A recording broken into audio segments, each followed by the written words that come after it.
সমস্ত রাজনৈতিক দল কখনো বাবা সাহেব আম্বেদকর, কখনো এসসি এসটি নির্যাতন নিয়ে বিভিন্ন সময় পার্লামেন্টকে অচল পর্যন্ত করে দেন। কিন্তু পশ্চিমবঙ্গের তফসিলি সম্প্রদায়ের মানুষ কি অবস্থায় আছে তার সবচেয়ে বড় প্রমাণ হচ্ছে আজকের ঘটনা। বিগত কয়েক বছর ধরে পশ্চিমবঙ্গের সবচেয়ে বেশি তফসিলি জাতি উপজাতির মানুষ খুন হয়েছে। আজকে সাগর বিধানসভায় আমাদের স্থানীয় নেতা, তফসিলি মোর্চার নেতা ত্রিদীপ চালি, তার বাবা ত্রিলোকেশ চালির উপরে গুলি চালানো হলো। তিনি মৃত্যুর সঙ্গে লড়াই করছেন। এই রাজ্যে কোনো আইনের শাসন নেই। এই রাজ্যে প্রান্তিক মানুষরা প্রতিনিয়ত আক্রান্ত, রক্তাক্ত, ক্ষতবিক্ষত।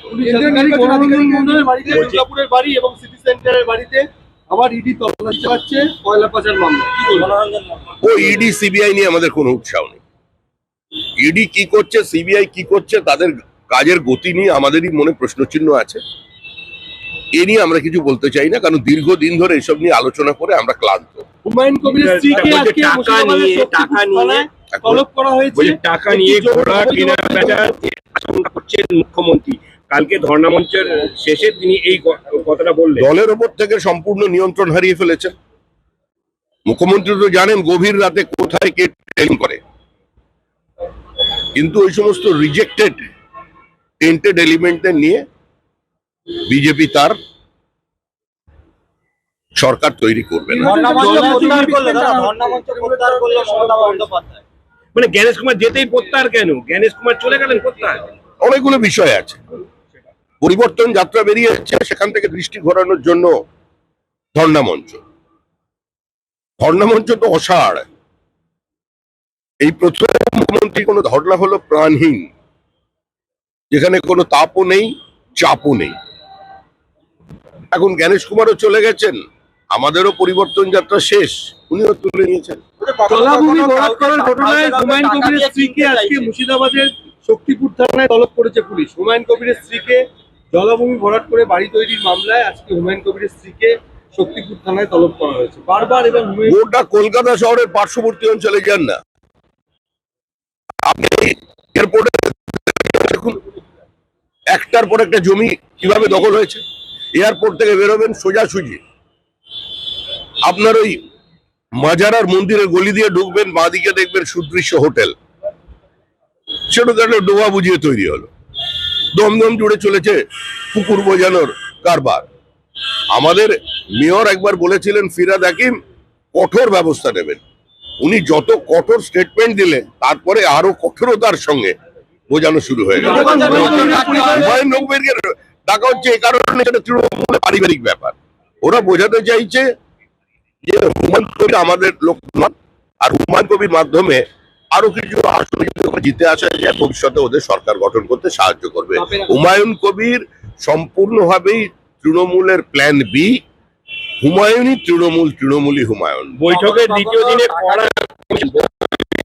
কড়া কমিশন ভোট পরবর্তী হিংসা নিয়ে ওয়াকিবহাল নির্বাচন কমিশন 2021-এর ভোট পরবর্তী হিংসার জায়গায় সেই অফিসারদের বিরুদ্ধে কি ব্যবস্থা নেওয়া হয়েছে সেই সম্পর্কে জানতে চেয়েছেন জ্ঞানেশ কুমার। ও অনেক জানাজানির সময় পেরিয়ে গেছে। জ্ঞানেশ কুমার কি করছেন কি করবেন এ নিয়ে আমাদের খুব একটা বেশি মাথা ব্যথা নেই। আমাদের অবস্থান অত্যন্ত স্পষ্ট। এসআইআর ছাড়া নির্বাচন করা যাবে না, মাঝপথে এসআইআর কে বন্ধ করা যাবে না। No SIR no vote. আমরা যে ফর্ম 7 জমা দিয়েছিলাম, ইয়ারোরা সেটাকে সিস্টেমে আপলোড করেনি। আমাদের ফর্ম 7 পুলিশ বেআইনি ভাবে বাজেয়াপ্ত করেছে। আমাদের বিভিন্ন জায়গায় কর্মীদের উপরে আক্রমণ করেছে। সুতরাং এরা যা বলছে আর যা করছে তাদের মধ্যে ফারাক কতটা সেটা সম্পূর্ণ ভিন্ন বিষয়। আমরা যে কোনো মূল্যে পশ্চিমবঙ্গ থেকে এই সরকারের বিদায় চাই, কিন্তু নো এসআইআর নো ভোট। গঙ্গাসাগরে বিজেপির মন্ডল সভাপতিকে লক্ষ্য করে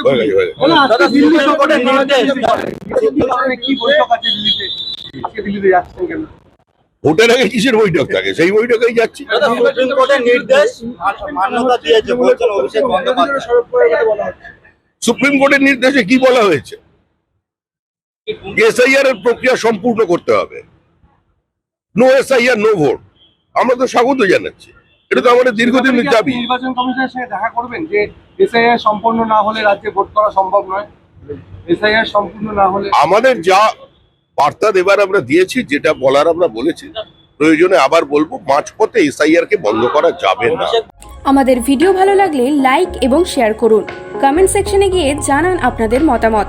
আরও ভিডিও পেতে আমাদের চ্যানেল সাবস্ক্রাইব করুন এবং প্রতি মুহূর্তে খবরের আপডেট পেতে প্রেস করুন বেল আইকন।